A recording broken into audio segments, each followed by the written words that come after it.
Cast, o podcast dos estudos, onde eu ajudo você a compreender a matéria de jeito muito mais simples e muito mais fácil.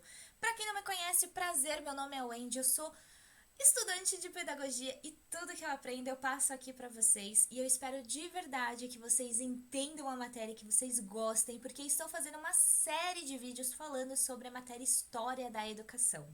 Se você não assistiu o vídeo anterior, o vídeo 1, te aconselho a ir lá assistir, depois você volta e assiste esse aqui. Aquele primeiro vídeo eu falei sobre a pré-história, contei todo o início de tudo e hoje vamos seguir, né? Então assista lá, depois volta aqui. Outro recado que eu quero dar para vocês é que eu tenho os meus e-books e eles são incríveis. Por quê? Porque tudo que eu falar aqui para vocês vai estar lá no meu e-book. Então você não precisa ficar pausando, anotando tudo que eu falo, fazendo anotações, resumos. Não precisa perder tempo com isso, tá? Aqui embaixo nas descrições você consegue ver direitinho como funciona para você adquirir os meus e-books. O e-book é completo e tem até as imagens que eu vou colocar aqui na aula, então é bem legal, tá bom? Então, vamos começar a falar sobre a aula de hoje. Espero que vocês gostem. Se vocês gostarem, não se esqueça, se inscreva no canal, curta, compartilha para os seus amigos, porque tenho certeza que esse vídeo vai ajudar muitas pessoas que estão assim, passando pela mesma etapa da vida que estamos passando, né? Que é a gente. Então, vamos começar o vídeo. Hoje vamos falar sobre a antiguidade no Egito.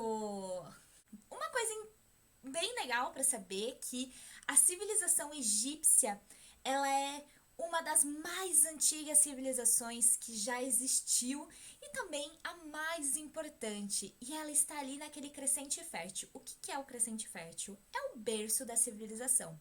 É onde essas comunidades, elas acabaram se desenvolvendo muito, desenvolveu a agricultura, desenvolveu a sociedade, a política. Então é uma região muito importante. E ali está o Egito e foi o boom total, tá? O Egito foi o maior, digamos assim, o que tinha mais poder, tá? Vou mostrar aqui uma imagem do crescente fértil para vocês entenderem. Aqui, ó, toda essa parte rosa é o crescente fértil. O Egito, ele fica ali no norte da África. Não sei se vocês conseguem analisar, mas eu também trouxe uma outra imagem que eu acho até melhor para vocês entenderem. Eu trouxe o mapa mundi. O Egito, ele fica na África, tá? Então, bem no meio do mapa mundi tá a África. Eu coloquei até uma seta ali. E na imagem do lado, consegue analisar que o Egito ele fica no nordeste da África, tá? E ele é cortado inteiro pelo Rio Nilo. O Rio Nilo é o maior rio de extensão do mundo. E ele era um rio muito sagrado pelos egípcios.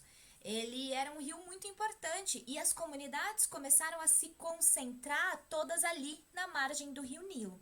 No Rio Nilo eles poderiam beber, poderiam pescar, eles também poderiam fazer agricultura, porque a agricultura precisa do rio para conseguir fazer agricultura. Com o tempo também o Rio Nilo foi utilizado para transporte de pessoas, transporte de mercadoria e também as grandes navegações ocorreram ali no Rio Nilo. Então foi um rio muito importante para os egípcios. A economia da civilização egípcia era baseada principalmente pela agricultura de irrigação. E o que é isso? O Rio Nilo, ele tinha um regime de cheias. Então, algumas épocas do ano, como junho e setembro, ele enchia e dava fertilidade. As terras ficavam mais férteis porque davam uns humus. E aí as terras ficavam muito boas para o plantio. E essa era a melhor época do ano, assim, sabe, para os egípcios, que eles conseguiam produzir muito mais, plantar muito mais e colher muito mais depois. E uma coisa que eu anotei até aqui, que eles cultivavam linho de algodão, da vinha, dos cereais e da oliveira, tá? Além disso, os egípcios faziam comércio de mercadorias e o comércio de artesanatos. A economia deles tinha uma característica pelo sistema de servidão coletiva. O que é isso? Sistema de servidão coletiva. Tudo o governo controlava. Então, toda a produção agrícola o governo controlava. E quem que era esse governo? O governo era controlado pelo faraó. Então, o faraó que governava o Egito. Deu pra entender? Então, o faraó, ele era uma pessoa muito importante. Mas antes de falar do faraó, eu trouxe uma imagem para vocês entenderem melhor sobre tudo que eu falei até agora. Aqui, ó. Aqui a gente consegue ver o Rio Nilo, tá com um barco fazendo transporte de mercadoria, tem até umas pessoas, né, outro barquinho ali. Então, consegue ver essa importância do Rio Nilo, as pessoas todas na margem do rio, agricultura, também tem pessoas trabalhando no artesanato, no comércio, tá? Então, eu acho muito legal ver essas imagens pra gente construir toda a história na nossa cabeça, né? Voltando aqui, então tudo isso era controlado por uma única pessoa. Os faraós tinham como se fosse dois cargos, tá? Tinha o cargo político e o cargo religioso. Por quê? Porque para os povos egípcios, os faraós eram representantes dos deuses. Os faraós naquela época, eles não tinham voto, eleição, não existia isso. Era faraó porque o faraó era passado de pai para filho, era hereditário, tá? Então, eles acreditavam que se você nasceu naquela família, é porque os deuses queriam que você reinasse o Egito, porque eles eram representantes dos deuses, então tinha muita ligação com os deuses. Então o faraó, que comandava tudo, comandava todos, fazia o que queria, e por isso todo mundo tinha que pagar tributos ao faraó. O faraó era extremamente rico, a sua família era extremamente rica. Até por isso existiam vários faraós, né? E eles mandavam construir pirâmides. E nessas pirâmides eles colocavam tudo que era valioso deles lá dentro dessas pirâmides. Já vou falar um pouquinho sobre as pirâmides para vocês, que tem coisas legais por aí. Mas dá para entender que a estrutura política daquela época é uma monarquia teocrática, porque tem a representação religiosa e política controladora, tá? Vamos falar sobre as pirâmides e a mumificação. O que era isso, né? Os faraós, eles mandavam construir as pirâmides. E as pirâmides eram construídas com pedras. Gente, mas eram muito pesadas. Eu trouxe aqui uma imagem. Na figura, a segunda figura, a figura da direita, vocês conseguem ver escravos construindo as pirâmides. Então, gente, se eu vou na academia, pego 2 quilos, eu já tô morrendo. Imagina carregar essas pedras pesadas, gigantes e construir uma pirâmide. As pirâmides, ao todo, tem 123 pirâmides catalogadas. As pirâmides, cada uma tem um tamanho diferente e o tamanho da pirâmide, né, tem relação com a intenção que o faraó tinha, o poder que ele tinha e a importância que ele tinha para a sociedade. Então é legal saber disso. Fora que o faraó, fora que a pirâmide era o túmulo do faraó. Vocês sabiam disso? Gente, o faraó, ele construía aquelas pirâmides por qual motivo? Porque os egípcios acreditavam que depois da morte o espírito continuava no corpo e o espírito precisava de alguns cuidados.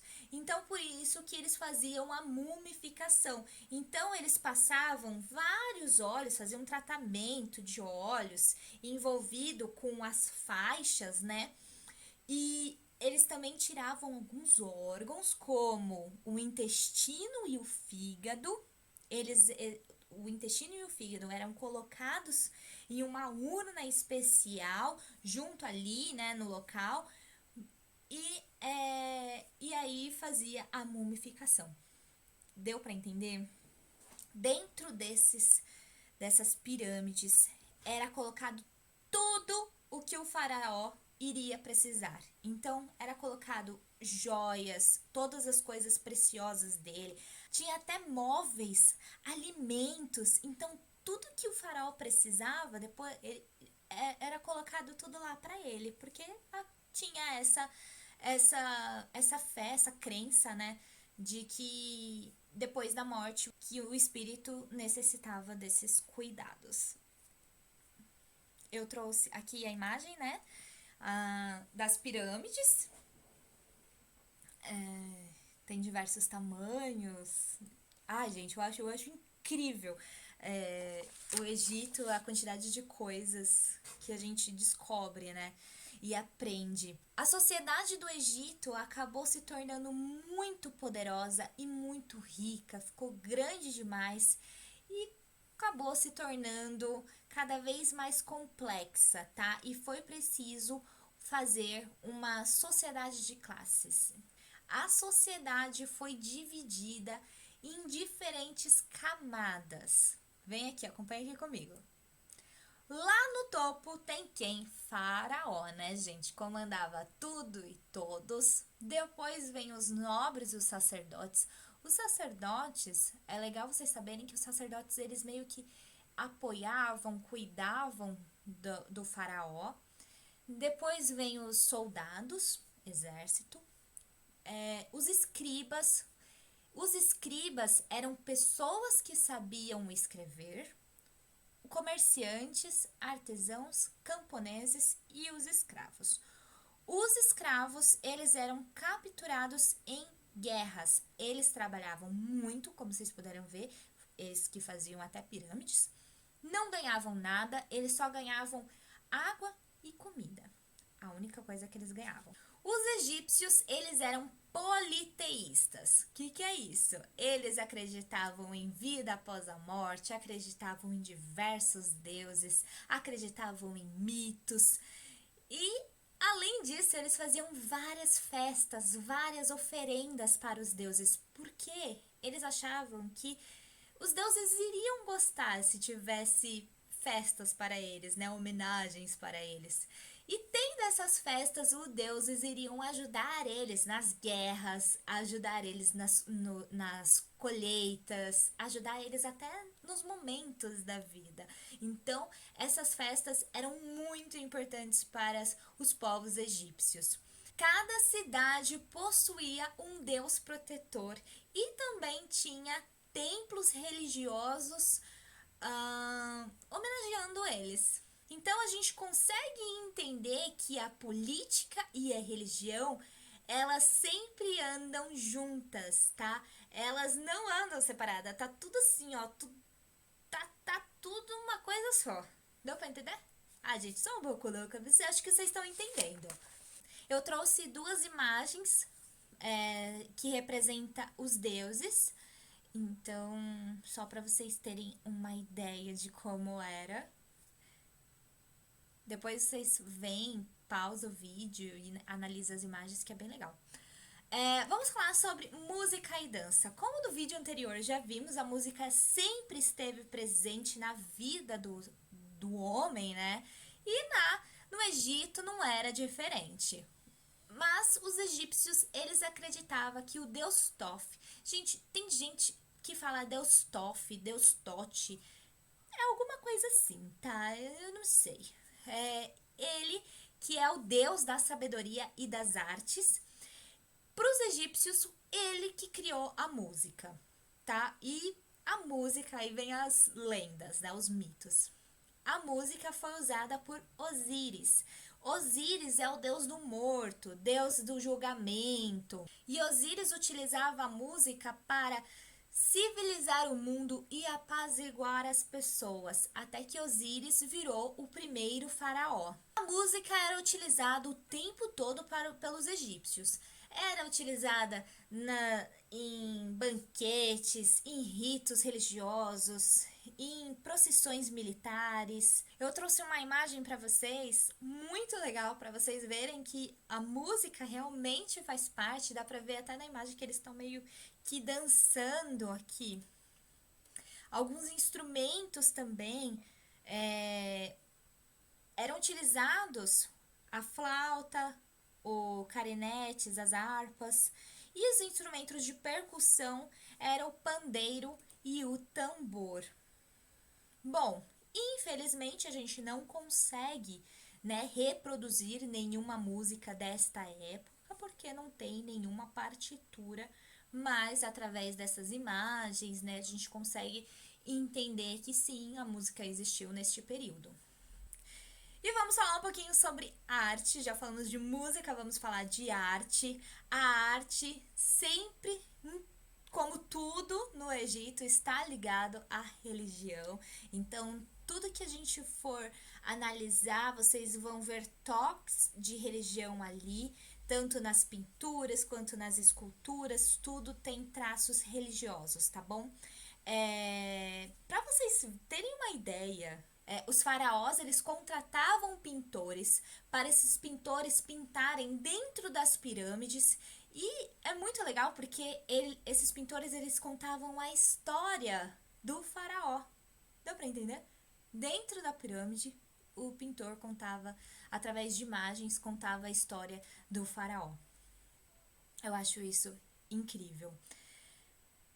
Trouxe também, óbvio, algumas fotos para vocês. Aqui, primeira é a mumificação, que a gente já até comentou, que é uma espécie de arte que podemos falar. A segunda imagem é uma pintura. O legal é que a pintura egípcia tem uma característica única, né? Que é a lei da frontalidade. É desenhar o corpo de frente, o rosto de lado e os olhos de frente. Então tem essa característica que a gente só encontra no Egito, né?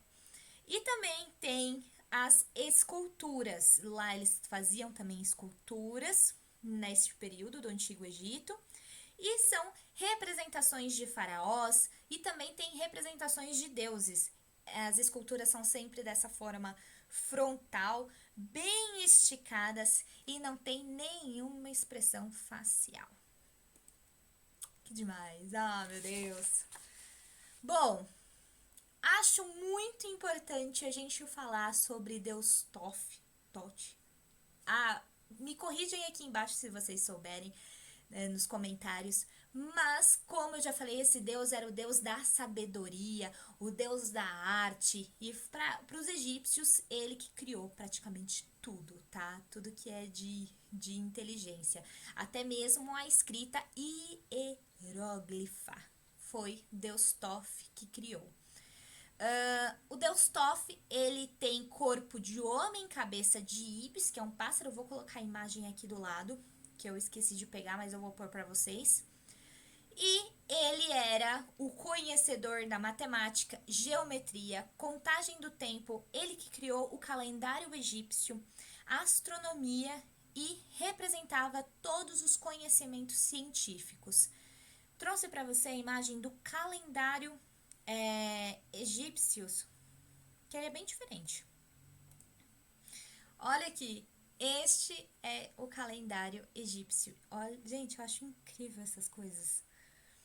E todo o conhecimento que essa galera tinha, os povos egípcios tinham, ajudava na economia do Estado. Já logo vocês vão entender por quê. Porque agora vamos falar sobre educação. Espero que vocês estejam entendendo, criando a história, entendendo mais como eles eram para conseguir compreender melhor sobre a educação, tá? A gente consegue já entender de cara que a educação está ligada, assim, à religião e à cultura. A religião é muito presente para eles. A educação é para a classe dominante. Os outros povos, né, que são mais baixos, eles conseguem ser somente o que o pai é. Então, assim, se o pai é artesão, o filho também vai ser artesão. Só que a classe dominante aí já tem meio que uma escola. A escola não é local, não tem um local, tá? Não tem local, mas já tem toda a ideia de escola. Então, como que acontecia, né? Nos primeiros anos, a principal educação era a família e com 6 anos, aproximadamente, a criança passa a frequentar escolas elementares. Essas escolas também podem ser chamadas de casa de instrução. Nesse local, as crianças, elas aprendiam leitura, escrita, cálculo e rudimentos da geometria e exercícios de ginástica. O que frequentavam as escolas superiores eram destinados para a função de escriba e também de Estado. Eram ensinadas técnicas de artes necessárias à vida, as normas administrativas e a escrita hieróglifa, que essa escrita é bem complicada. Lembra que eu falei para vocês que tudo que eles aprendiam era muito bom para economia? Por quê? Porque a geometria, ela fazia as medições dos campos de plantação. A astronomia era importante para conhecer as estações do ano, quando que é bom plantar, quando que é bom colher. E também foi neste período que os povos egípcios começaram a ter um conhecimento maior sobre a medicina. Então, agora eu vou colocar alguns pontos muito importantes que você não pode esquecer sobre a educação do Egito. Vamos lá. A educação é destinada para a classe dominante. A educação é mnemônica, é uma educação para memorizar e repetitiva, baseada na escrita hieroglífico. Nossa, essa tá difícil de falar, gente. E a leitura é uma leitura sapencial. É transmitida oralmente, é baseada na obediência e na disciplina, ocorria já aqui castigos e tinha um processo sistematizado. Não tinha um local próprio, mas já tinha toda a ideia de uma escola consolidada. Os escribas e os sacerdotes eram encarregados pela educação. Os conteúdos para a classe dominante tinham o objetivo de formação de políticos, escribas e alto cargo. Gente, a educação só era para o alto cargo, então alto cargo, obviamente, eles seriam, tá? E o conteúdo para o povo é aquilo lá, né, gente? Ou é artesanato ou é guerreiro. Eu trouxe uma imagem aqui para vocês da escrita hierográfica. Aqui, ó. A primeira imagem é a escrita hierográfica. E a segunda imagem é os meninos, né, estudando, fazendo cálculos. É isso, gente. Espero que vocês tenham gostado dessa aula. Tem um outro recado muito legal para dar para vocês. Não sei qual faculdade vocês fazem, mas eu quero indicar a faculdade que eu faço e ela é muito boa, que é a Unimar. A Unimar já está há 65 anos no mercado, formando vários profissionais, tem diversos cursos disponíveis no formato EAD. As provas são online para quem faz EAD. O tutor é super fácil acesso, a plataforma também é muito fácil de mexer e super acessível para todos. Pagamento sem dor de cabeça, o Pix cai na hora, gente, é papum. E você usando o meu código, o WENDY01, você consegue falar, aqui na descrição, eu coloquei o link que você consegue falar diretamente com o Danilo. tire suas dúvidas, é muito, muito, muito bom. Pode confiar, uma faculdade maravilhosa, tudo que eu passei aqui pra vocês é o que eu tô aprendendo. E é isso, gente, espero que vocês tenham gostado. Compartilha com seus amigos, vamos todo mundo crescer e conquistar o nosso diploma. Beijo e até o próximo. Tchau!